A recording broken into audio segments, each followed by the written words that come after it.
Hi friends, எல்லாருக்கும் வணக்கம். மகாநதி சீரியல்ல நாளைக்கு எபிசோட்ல என்ன நடக்க போகுது அப்படின்னாங்க இந்த வீடியோல பார்க்க போறோம். காவேரி விஜய் அவங்க ஃபேமிலி மேல ரொம்ப கோவமாவே இருக்காங்க. ஏன்னா அவங்கள வந்து பொண்ணு கேட்டாங்க இல்லையா, அதுக்காக அவங்கள கன்வின்ஸ் பண்ணணும் அப்படிங்கிறதுக்காக விஜய் வந்துட்டு ஃபர்ஸ்ட் நேர்ல பார்த்து இல்ல எனக்கு தெரியாது, அவங்க இப்படி உங்களை பொண்ணு கேட்டது எனக்கு தெரியாது, தெரிஞ்சிருந்தா நான் தடுத்திருப்பேன் அப்படின்னு சொல்றாரு. அதுக்கப்புறமா வாய்ஸ் நோட் அனுப்புறாரு. திருப்பி அடுத்த நாள் காலையில காவேரி ஸ்கூலுக்கு போயிட்டு இருக்காங்க. அப்ப அவங்க அம்மாவும் வந்துட்டு அவங்க பின்னாடியே வந்துட்டு இருக்காங்க. அதாவது காவேரிக்கு தெரியாம அவங்கள ஃபாலோ பண்ணி வந்துட்டு இருக்காங்க. அப்ப திடீர்னு ஒரு பைக் வந்துட்டு காவேரி இடிக்கிற மாதிரி போகுது. இப்ப பின்னாடி இருந்து காவேரி அப்படின்னு சொல்லி கத்திடுறாங்க. அப்ப காவேரி நீ என்னமா என் கூட வந்துட்டு இருக்க அப்படின்னு சொல்றாங்க.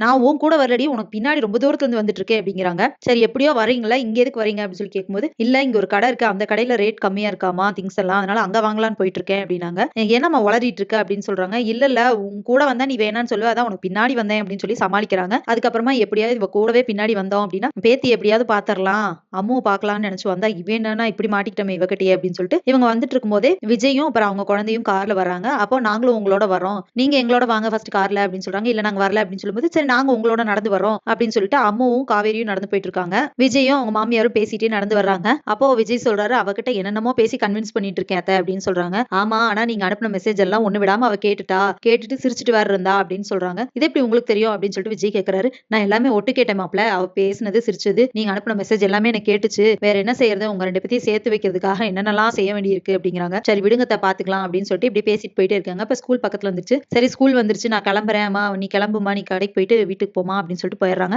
அம்மா வந்துட்டு பாய் சொல்லிட்டு கிளம்பிடுறாங்க. இப்போ காவேரி கிட்ட உண்மையும் சொல்ல முடியாது, எப்படி அத்தை இவளுக்கு வந்து புரிஞ்சுக்க வைக்கிறதுனே எனக்கு தெரியல அப்படின்னு சொல்லிட்டு விஜய் கேக்குறாங்க. ஒண்ணு கவலைப்படாதீங்க தம்பி, ஏதாவது பண்ணி எப்படியாவது பேசி சமாளிக்கலாம், சீக்கிரமே அவளுக்கு நினைவு வரும், இல்லாட்டினா உங்களை கல்யாணம் பண்ணி வைக்கிற மாதிரி ஏதாவது பிளான் பண்ணலாம், ஆனா இப்போதைக்கு எதுவும் பண்ண வேண்டாம், கொஞ்சம் அப்படியே அமைதியா இருப்போம், இப்பதானே உங்க பொண்ணு உங்களை எல்லாம் பிடிச்சு பேச ஆரம்பிச்சிருக்கா, அவ பேசட்டும், பேசி கொஞ்சம் வழிக்கு வரட்டும், அவ எப்பேற்பட்ட பிடிவாதக்காரின்னு உங்களுக்கும் தெரியும் தானே, அதனால கொஞ்ச நாளைக்கு ஆற போடலாம் தம்பி அப்படின்னு சொல்லிட்டு சொல்றாங்க. ஆமா அத்தை நீங்க சொல்றதும் சரிதான், அப்புறம் கோவப்பட்டு அவ முறுக்கிட்டானா வேற ஒண்ணுமே செய்ய முடியாது அத்தை அப்படின்னு சொல்லிட்டு விஜய் சொல்றாரு. ஆமா நீங்க சொல்றது கரெக்ட் தான் அப்படின்னு சொல்லிட்டு இதுக்கப்புறம் என்ன நடக்க போகுது அப்படிங்கறத இனி வர்ற வீடியோல ஒன்னொன்னா பார்க்கலாம் ஃப்ரெண்ட்ஸ். அது வரைக்கும் வெயிட் பண்ணுங்க. நன்றி, வணக்கம்.